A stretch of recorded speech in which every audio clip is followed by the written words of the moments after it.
इसलिए भीड़ तंत्र और एक जिहादी मानसिकता से जब आप खूनी संस्कृति से लड़ रहे हो तो आप आदर्श से नहीं बचने वाले हैं।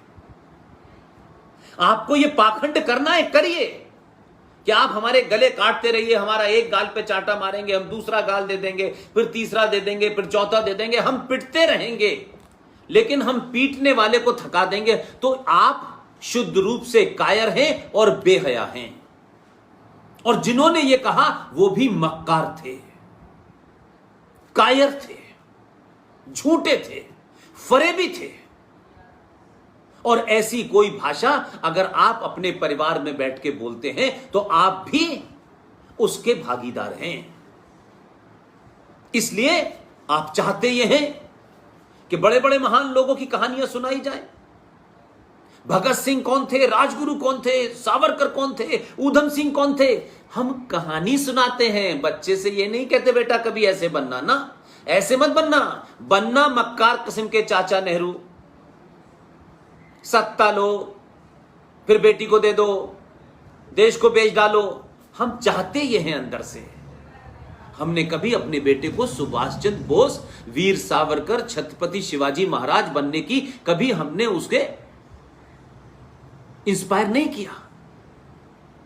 और चाहते हैं देश बचाना है। तो देश बचेगा कैसे? नारों से, मंत्रों से, मंदिरों से। अगर यही बात थी तो कुछ गुंडे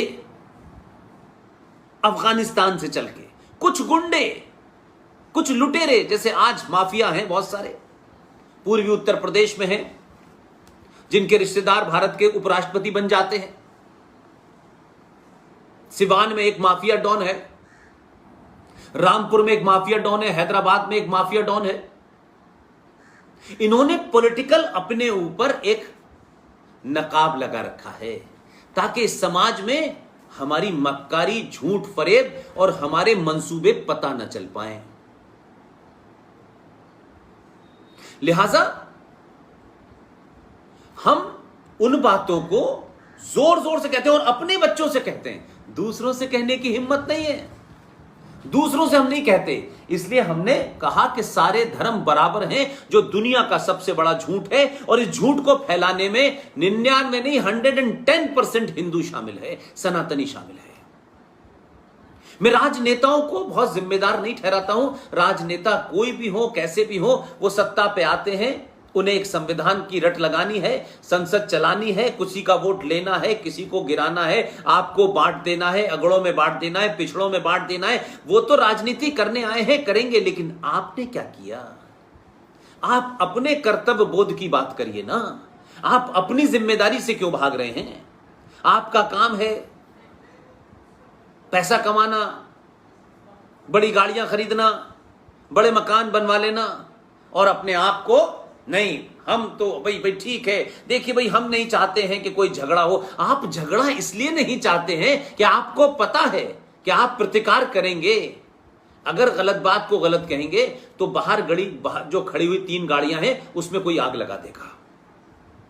तो आप समझौता करते हैं, नहीं सब ठीक है, वो भी अच्छे हैं। और देखिए सारे धर्म जो हैं वो शांति की बात करते हैं। ये भी मक्कारी की बात है। और ये बात उनके लिए कहते हैं जिनका मजहब शांति की बात ही नहीं करता,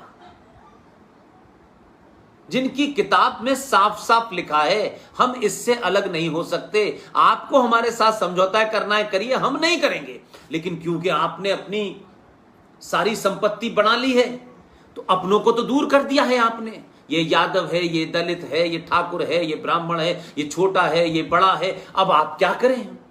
तो आप उनसे समझौता करते हैं। ऐसा ही समझौता कश्मीर में कश्यप ऋषि के वंशजों ने कर लिया। करोड़पति लोग थे, महाज्ञानी लोग थे, संस्कारों में बहुत अच्छे लोग थे, सत्ताओं के ऊपर बहुत दिनों तक बैठे, लेकिन अपने अंदर पुरुषार्थ नहीं पैदा करा। उन्होंने कहा हमेशा एक सा रहेगा। एक रात 1990 में उन्हीं के पड़ोसियों ने मस्जिद, कुरान और हदीस का सहारा लेकर के 2500 लोगों की हत्या की, जवान लड़कियों का मांस रेप किया। मर्दों को मारा और नारा लगाया खुल के, और उनके वंशज घूम रहे हैं कि हमें कश्मीर चाहिए, कश्मीरी हिंदू पंडित मर्दों के बगैर और कश्मीरी हिंदू पंडित औरतों के साथ। यह मस्जिद से लग रहा था, जिस मस्जिद की बड़ी पवित्रता की बात कही जाती है। यह पाखंड है मस्जिद, ये सब अड्डे हैं। इस्लाम में मस्जिद पवित्र स्थान नहीं है। लेकिन हमने क्या कहा, मंदिर हो मस्जिद हो सब बराबर हैं। ये फिर झूठ है। मंदिर हमारी आस्था का केंद्र इसलिए है कि मंदिर में मूर्ति की स्थापना एक विधान से होती है। वहां कोई भी आदमी जाकर के कभी भी कुछ नहीं कर सकता है। हर मंदिर की अपनी एक साइंटिफिक वैल्यू है, और मस्जिद कहीं भी बनाई जा सकती है। पूरे सऊदी अरब में यही हो रहा है।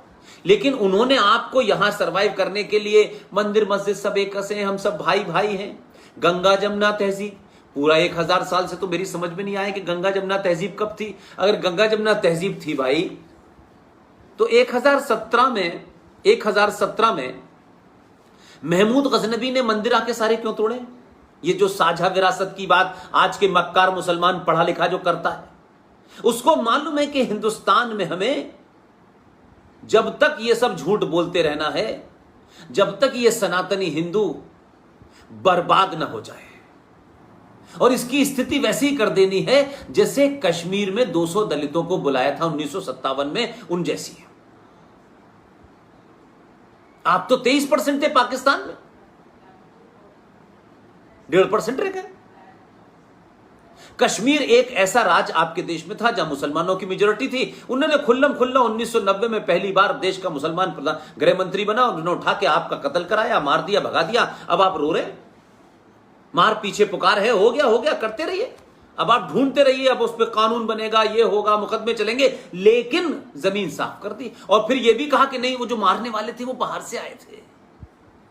एक और झूठ बोल दो और कहो कश्मीरियत। तो महमूद गजनबी कहां से आया था? जब आया था तो भाई क्या कर रहे थे मथुरा के लोग? जो मथुरा में रहने वाले लोग थे उनसे ज्यादा गिनती तो नहीं थी ना उनकी। तो क्या कर रहे थे वो इस जुगाड़ में लगे हुए थे कि मंदिर पे 10 रुपए यहां चढ़ जाए तो 5 रुपए वहां चढ़ जाए, तो मैं 10 रुपए लूंगा, तुम 5 रुपए लेना। वो इसी बंदर बांट में लगे हुए थे,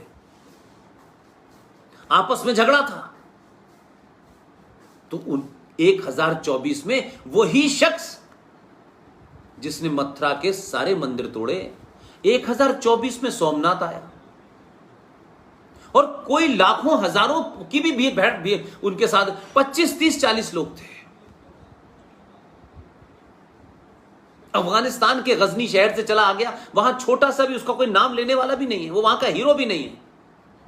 लेकिन आपकी किताबों में आजादी के बाद इन मक्कार वामपंथी इतिहासकारों ने उनको ऐसा बताया कि जैसे अगर वो भारत में ना आते तो भारत के लोगों को न खाने की तमीज थी, न पीने की तमीज थी, न सुबह कहीं जाने की तमीज थी। ये सब ज्ञान उल्टा, ताकि आप अपने पास्ट पे कुंठाग्रस्त होते रहें। इसलिए ये जो मानसिकता है, और अभी हम निकले नहीं हैं, अभी भी हम उसी में रहना चाहते हैं। मैं कमेंट पढ़ता हूं लोगों के, ये बांटने की बात करते हैं। तो 47 में किसने बांटा? हम तो थे नहीं। 71 में किसने बांटा? हम तो थे नहीं।